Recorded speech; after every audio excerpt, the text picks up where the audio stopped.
What were you told to keep secret about a company you worked for, but you don't work there anymore, so frick those guys.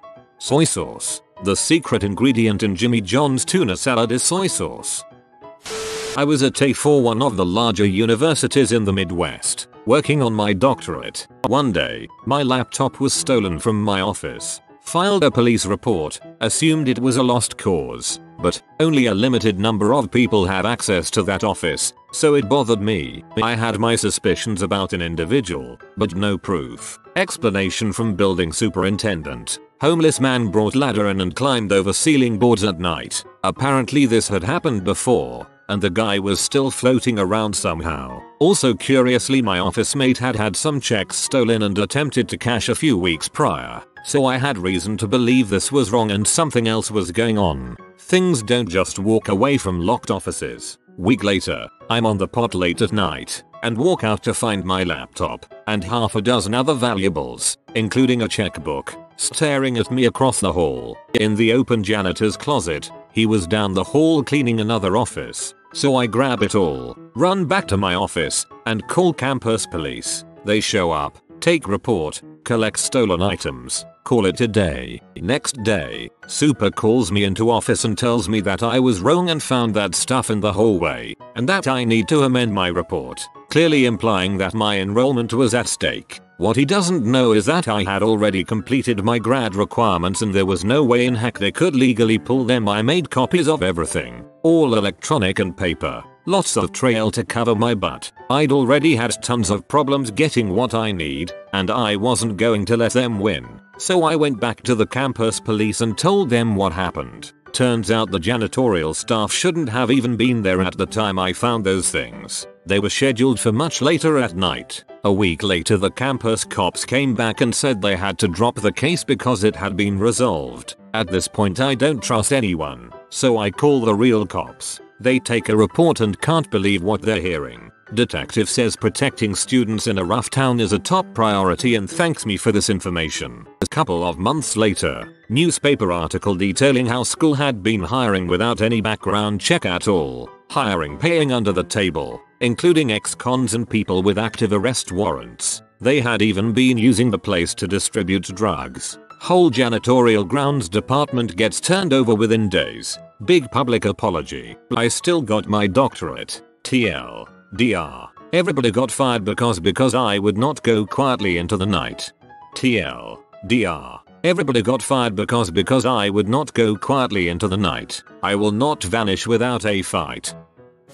I worked in a coffee shop where they would buy individually packaged muffins in bulk, like the kind you see in convenience stores. They would then have us remove them from their packaging and wrap them in saran wrap, and sell them as homemade for over twice the price as what they sold literally next door at the gas station. I always enjoyed the compliments I got for my baking skills. Same thing is happening at farmers markets. Some people buy in bulk the cheap stuff, unwrap it and market as farm to table type balls. Doku pad. Giant desk-sized screen used for electronically signing paperwork in car dealerships. Costs about $1/20 than what it's sold for. Barely works, and the company has no interest in improving it. I worked for a chicken restaurant. At one point we were so infested with cockroaches it was normal to see about 20 a day. We, the management and supervisor staff, begged the manager to shut down the store to clean. Instead we never ever stopped and were required to come in on the weekends to clean around everything. We also were required to call cockroaches friends so we wouldn't let the customer know that we were infested. On more than one occasion we would feel them crawling on us and we were told we weren't allowed to react or we would be written up. Thankfully we got shut down by the health department and corporate took over the store and turned it around.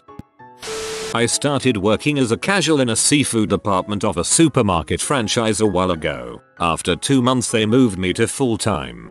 After that I was employee of the month and assistant manager. The company asked if I could relocate to another store to run their shop as manager. I was stoked. Manager at 18? Felt good, man. I was there for 8 months. 13-hour days 6 days a week. I was getting paid $450 a week. I thought something was wrong about that and approached my manager. He said because I am young and still on my full-time probation period I was earning less, but once probation was over it'd be on a higher pay grade. Well, probation rolls passed and my pay hadn't gone up. The union came in one day and were chatting to all the staff about the job. I asked him about my pay grade and what I was earning, and his jaw literally dropped. He pulled out his folder and showed me what I was supposed to be earning, which was over double. He backed me up when I approached head office about it, and despite them trying to pull over everything in the book to avoid back paying me, I ended up walking out of that meeting with something like $7,000 plus a penalty. The company went from 15 major stores to 2 in the space of 3 years.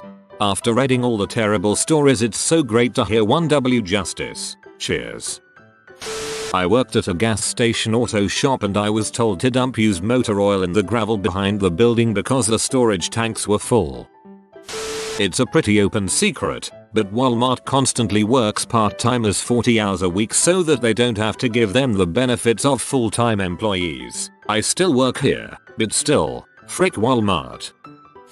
I worked at CVS and we had a guy go back to the pharmacy, reach over the counter and grab a tray full of filled prescription papers and ran out the emergency exit. These papers included private information on dozens of our customers, names, numbers, addresses, meds they are on, etc. There was virtually no reason for that information to be so easily accessible or out in the open, even behind the counter. Some tech really screwed up, but the kicker was my store manager who told everyone not to tell anyone or report it because it wasn't that big of a deal. All I could think about were all of my regular customers that had come in that day. Called HR that night and reported him. Turns out, it was a big deal. Full on investigation, big deal. Every single one of our customers had to be called and informed of a breach because there was no way to know whose prescriptions were in that tray and whose weren't. We lost a lot of clients.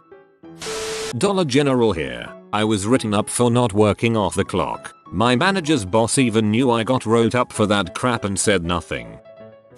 I still have copies of emails from our messed up district manager directing us to sell through all our pre-orders of GTA 4 instead of holding them for the customers that reserved them because he got a commission on total numbers sold. Game in the UK did this too. I quit as a result, after a whole 2 days, having to watch my co-workers lie to the faces of people who had prepaid in full for their reservations, after having purposefully sold them all the night before at the midnight opening to people with no reservations. When I worked at a gas station while I was in high school, whenever the owner would call us to raise the price, we'd fill up our cars first. That's fine by me. Employee perks.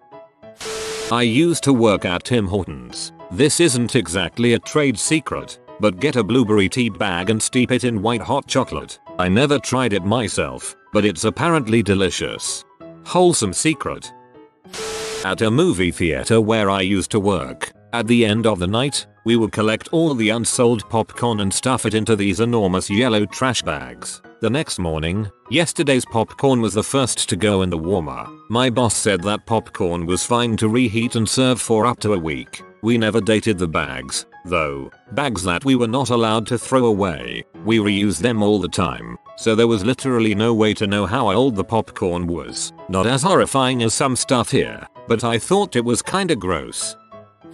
I worked at this awful freaking pet store that sold dogs. We all knew the prices of all the dogs by heart, but if someone asked we had to pretend not to know. Bring the dog out to them to play with, even if they specifically ask you not to, so they get attached. Meanwhile I'm in the back with my thumb up my butt pretending to look up the price. Then when they're all nice and bonded with the dog I'd have to come out to tell them that instead of the $300-ish they were expecting, it would be more like $2,500. Cue tears. Lots of freaking tears. There was all this complete bulls we had to tell them to justify the price, including that the dogs were registered. Well, I had a customer come back absolutely freaking furious that the dog wasn't actually registered. Turns out what management meant, but didn't ever say to us, was that the dogs were registerable. That's just one example of a whole lot of crap I put up with there. I'm a pretty honest person, as guilt really gets to me more than normal I think, and all that intense lying through my teeth to good people made me extremely depressed and I quit after only 3 months.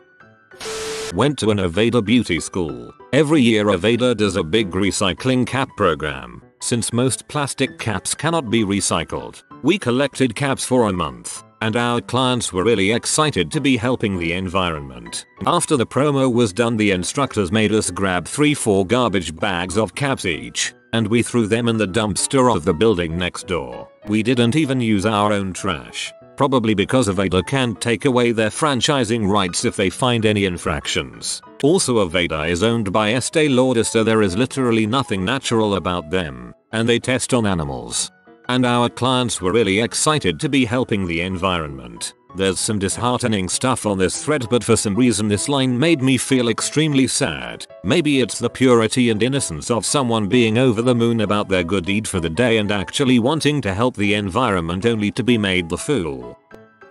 Worked in the kitchen at a Wetherspoons pub chain in UK. If anything went out of date, we simply changed the date on it so it now says it goes out of date tomorrow instead. If something fresh didn't sell well but we already had lots of it prepared, this would happen with steaks and fish mostly. The dates would get repeatedly changed until it went brown stank, and then it would get put on special. Managers' bonuses were, in part, based on wastage. Lower wastage equals higher bonus. Also, we got pretty much everything pre-portioned, frozen, and so at least part if not all of your meal will be microwaved. In general, the later you come in, the more kitchen equipment we have turned off and cleaned, so more of it goes in the mics. Send back your food because it's cold? That's going in the microwave. That job seriously broadened my mind to what exactly you can cook using microwaves alone. We also didn't get breaks. They would even tailor shift lengths so that you would get the shortest legal length breaks that we would get shouted at for taking anyway.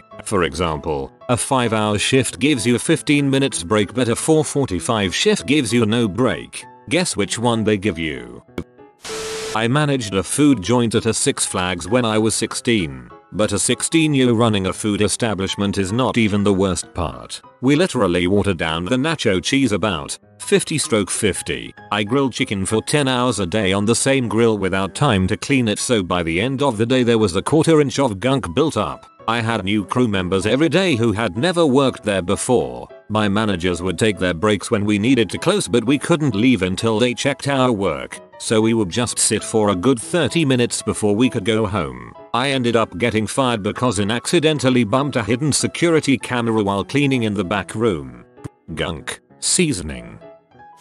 Worked at a mid-sized ad agency, 200 employees. That was and probably still is a house of cards. Basically, the agency was like in Mad Men, where they had one large client essentially funding the whole company. If I were to guess, I'd think probably about 95% of the revenue came from one client. In this agency's case, the client was a US government agency, and for months our project manager would tell us to bill all of our hours to that client no matter what we were working on, especially if we had nothing to work on at all. It wasn't a secret either. It was pretty much a running joke to just bill everything to that client. It felt really shady, but I don't know that anything was necessarily illegal or in violation of the contract. From what I understood, there was basically a huge pile of money allotted for years at a time, and the ad agency needed to bill for it or just not receive it. If we ran low on billed hours near the end of a contract, there would just be a rush to catch it all up. I've heard that most large government contracts work this way, but I have a feeling if the client knew what was going on, the contract negotiations would probably go a bit different the next time. This is way more light-hearted than most, but here it goes. I used to work at a fast casual burger place with a secret recipe barbecue sauce. The secret ingredient was root beer syrup. I worked at a Chinese restaurant and the secret ingredient in the orange chicken was, wait for it, tang.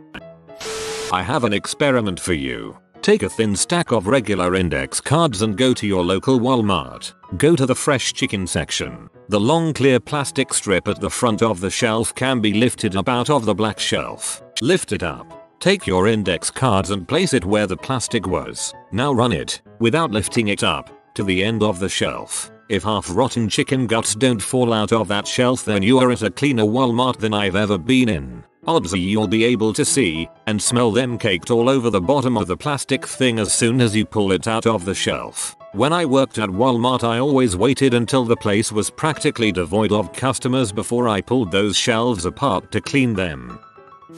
Ruby Falls is fake. Their waterfall is pumped in. It's artificial. The formations are paint and plastic and styrofoam or occasionally purchases from other caves halfway across the country. They lie about the height of the falls. Like not a little exaggeration, they claim it's almost twice as high as it is. Most of the stories your tour guides tell you are made up. Unless they have grey hair, their funny quips about past tours are mostly BS. The employees are not told any of this and have to piece it together on their own. A lot of management legitimately doesn't know. The tour guides know and don't care. The ones that do care quit. They threaten to sue employees who ever reveal any of this, even to fellow employees.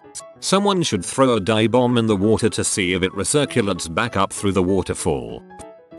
The first thing you do every day at PetSmart is dump the dead reptiles into the trash. We treated them as well as we could once they were in the store, given our fairly minimal resources, but they're mistreated in transit and often die within a day of arriving at the store. We once reordered a chameleon 3 times because they kept dying. Everyone knew they were too delicate to transport, but head office wanted a chameleon in the store. Most employees aren't aware of this, since management tries to sweep it under the rug. But I was the morning custodian. The birds are also neurotic as heck due to sheer mind-numbing boredom, and the rodents bite because they're unsocialized. Elderly hamsters get put in the back room, where they'll never be purchased, because they make customers sad. At least in my experience, the employees genuinely try to take care of the animals, but it's just not a good environment for them. The cats are okay, though, since they're not actually sold by PetSmart. The company just lends display space to rescue groups and shelters.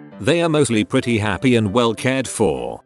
Current PetSmart employee: the amount of quiet, dead fish we have to throw out by the end of a single day is ridiculous. I don't know how it isn't alarming to customers, because we're told to do it right in front of them. Also, I don't understand why it isn't allowed to socialize the animals. Nobody wants a hamster or any pet that is going to bite. At a certain chicken establishment, we had deep fryers that you put chicken into, locked them up, waited on the machine's timer and pulled them out. It was 3 minutes and 30 seconds long. In rushes when we were low on chicken, they made us open the machines up earlier before they were fully cooked by sometimes a full minute. I didn't work there that long. I love my chicken medium rare. Most dairy coolers and stores are riddled with mold. I don't like this thread anymore. You've been visited by the luckiest pig in the world. Comment lucky piggy below to get some of his luck. If you are new to the channel, you can subscribe. I publish new videos every day. Until then, check another video, or don't. Either way, have a great day you magnificent people.